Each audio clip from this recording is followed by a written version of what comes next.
Delicioso. Where he's trying to be Bullseye in the Daredevil movie, and when he like threw the knife at the fly. Oh yeah, that's right.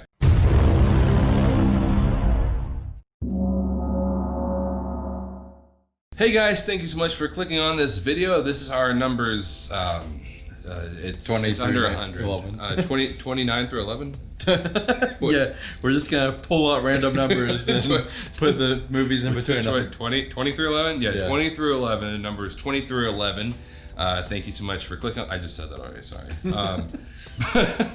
And if you've noticed, Marquez is wearing the same shirt as he is wearing in the last video. I ain't trying. Like the slob he is. Okay. We filmed those. This is 2 days later. We filmed those two videos back to back. He hasn't even watched this. Well, that is true. But we filmed these videos back to back. Zach just likes to change his shirts, even if we're filming videos back to back. So, the next one, I probably won't be. I could be wearing the same shirt, but it'll be washed if so. So don't worry about that. And here's just a few of our disclaimers for this list, just so we don't have to talk about all of them. For my honorable mention, I'm gonna go with Honey Boy, which is the true story of Shia LaBeouf and his relationship with his father while filming Even Stevens. And this movie is a really good movie, a very heartbreaking movie. I loved it. I love the ending, but the ending is a movie. The ending is something to where a lot of people, including myself, when I first saw it, I was like, what, is that it? Because the ending of the movie is very uneventful. There's not a lot of stuff happening, but you have to realize that what it is that this movie, Shia LaBeouf wrote it while he was in rehab. So he's using this more of a type of therapy for him. So in a sense, we're not watching the true story of Shia LaBeouf. We are watching the inner working of Shia LaBeouf's mind, working through his issues and coming to terms with the relationship he had with his father. The ending is a movie. Well, yeah, the ending is a whole completely separate movie. It's a sequel to the first 2/3 of the movie. I mean, technically it's the way you should look at it. I mean, I guess technically, if you want a movie to be like 20, 30 minutes. Yeah. So some people say that it's almost like three movies put together. That's what some people say. For my honorable mention, I have The Losers, which is a pretty unknown movie. It's a pretty underrated movie. It has a pretty all-star cast. It has Jeffrey Dean Morgan, Chris Evans, Zoe Saldana, Idris Elba, and some other people that I can't think of right now.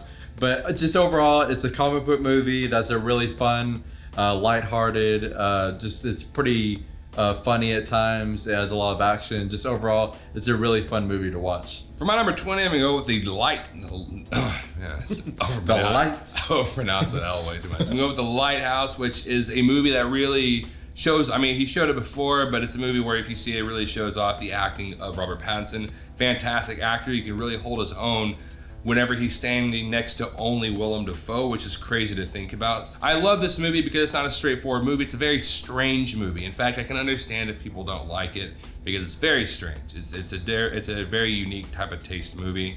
But it's a movie, like I said in a few of these movies, where I appreciate it because it takes advantage of the fact that film is an art form. And so you can watch this movie and maybe come up with different interpretations. I do feel like this movie has a more specific interpretation, but I feel like you could walk out of it with different interpretations.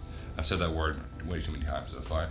But I like this movie a lot, and I would recommend you see it. Just get ready for how weird it actually is. For my number 20, I have Guardians of the Galaxy, and this is a movie that was extremely surprising because going into it, I didn't really know who these characters were. I don't think a lot of people knew, even people who read a lot of comics really knew who a lot of these characters were. But when the movie came out, it was just so entertaining. It was so funny. I even saw this movie 4 times on the opening weekend alone. I saw it twice on one of those days.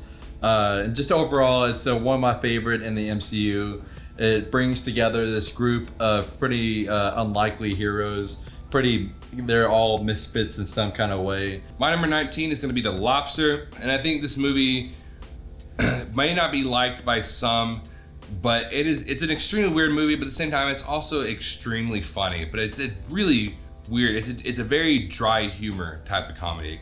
Probably the most dry humored comedy I've ever seen, but extremely funny.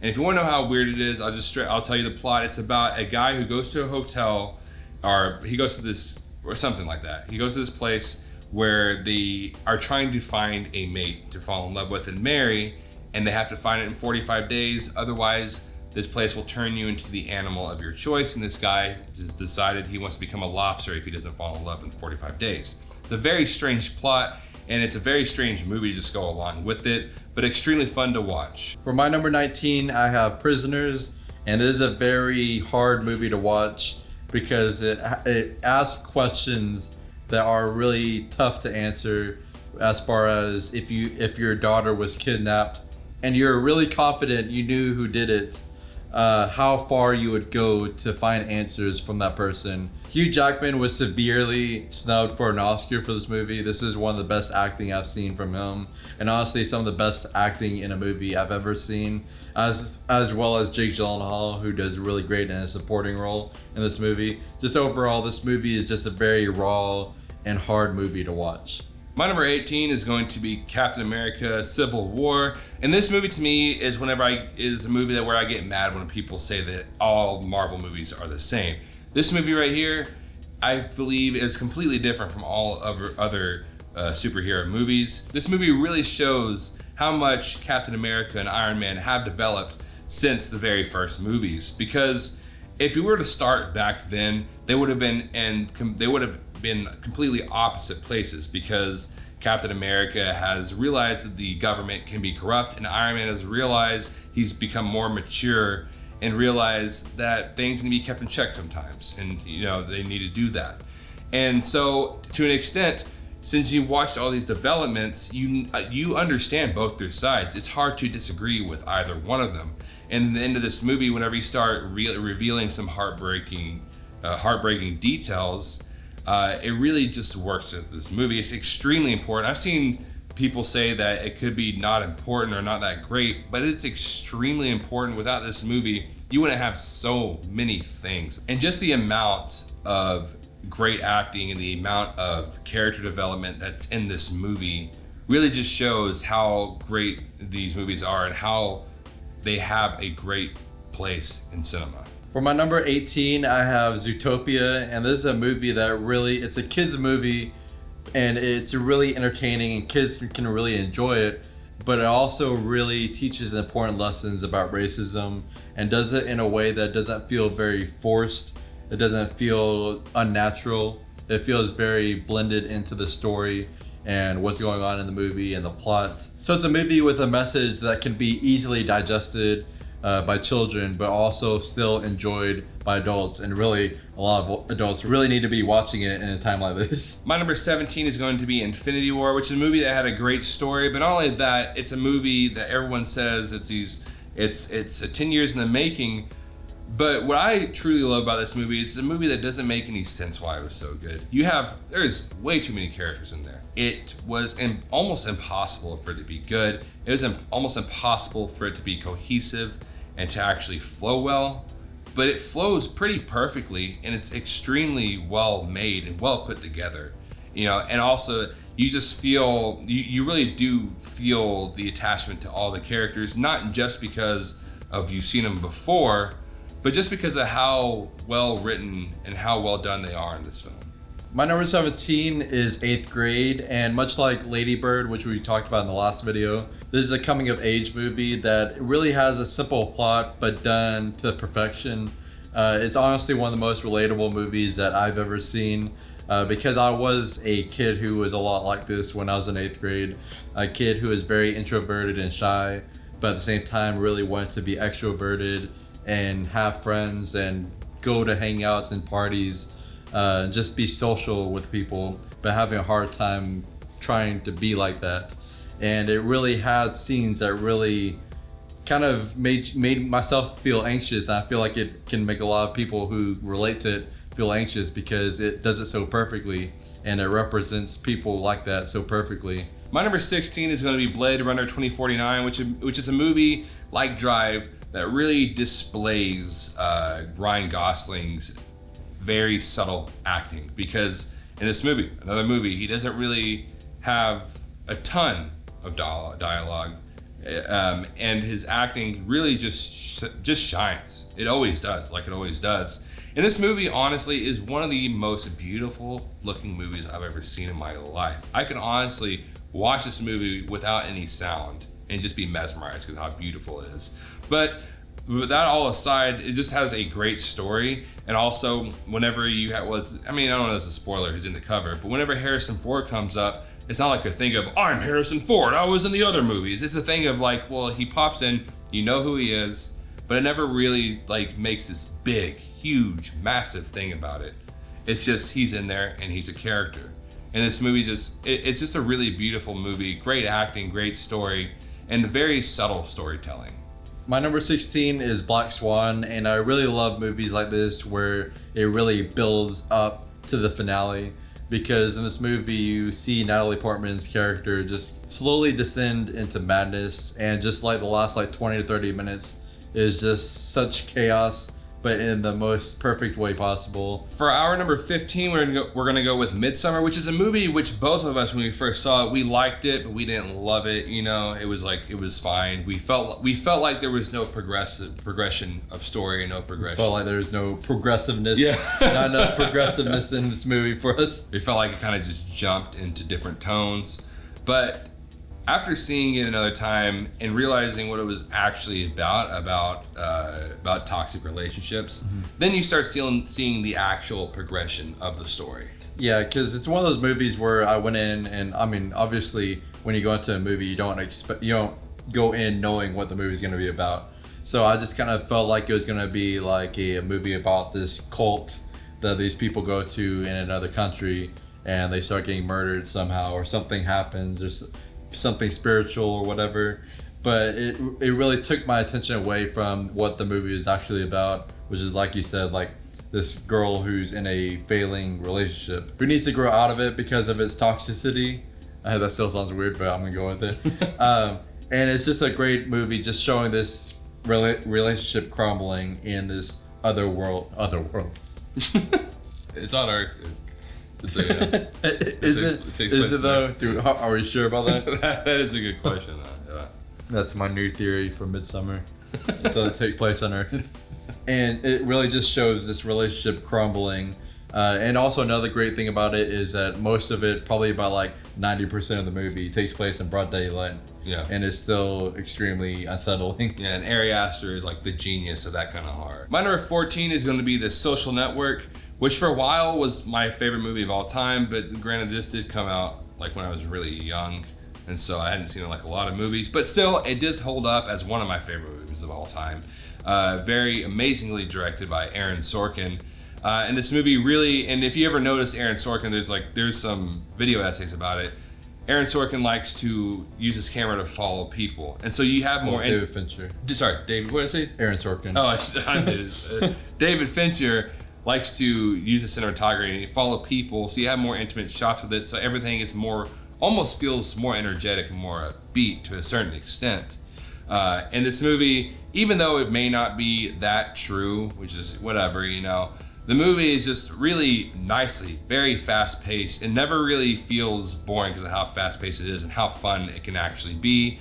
This movie has some phenomenal acting from Jesse Eisenberg, but where this movie was really snubbed for me was Andrew Garfield, because Andrew Garfield as Eduardo Saverin was just phenomenal. His acting was just amazing. For my number 14, I have Captain America: The Winter Soldier. And this is a movie that is one of the best of the MCU. It really has a lot to do with Captain America's shift with his arc of him realizing the government is corrupt and he shouldn't be this loyal, blindly serving soldier that he was in the first Avenger and the first Avengers movie. And it really shows him developing as a character, and it really is a start of me really feeling like Captain America is one of the best characters in the MCU by far.